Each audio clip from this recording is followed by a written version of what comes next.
A federal judge has unsealed pictures now of a violent confrontation between an inmate and sheriff's deputies at the Denver jail. Court documents in this case indicate inmate Jamal Hunter was seeking medical attention, then was choked by Deputy Edward Keller and thrown to the ground. A second deputy then shocked Hunter with a stun gun. Deputy Keller was given a 30-day suspension for use of inappropriate force. This incident happened just weeks after Hunter was beaten and scalded by fellow inmates. As CBS 4's Valerie Castro reports, this is just one part of a federal lawsuit against the deputies in the city and county of Denver. Drunk and wild is how an inmate describes a Denver sheriff's deputy at the center of a civil suit filed by Jamal Hunter. Hunter claims he was beaten and scarred at the hands of fellow inmates while the deputy turned a blind eye. In this court document, a witness and participant in the beating, Amos Page, claims that Deputy Gaynell Rumor was often drunk during his shifts at the jail and even brought in pornography and marijuana for the inmates to sell to each other. The civil suit is now held up by allegations that Denver police detectives intimidated Page after they learned he planned to testify against the deputy in court on Hunter's behalf.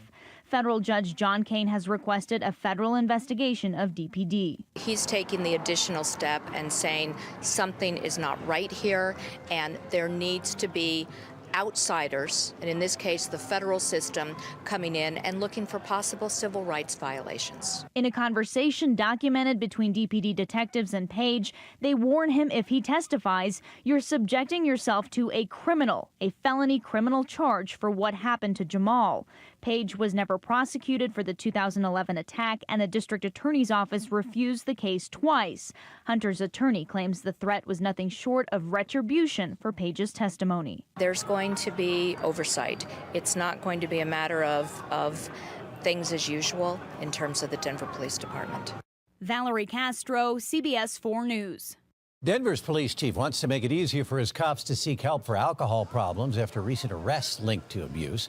Since January, 6 officers have been arrested in alcohol-related cases, including 3 DUIs.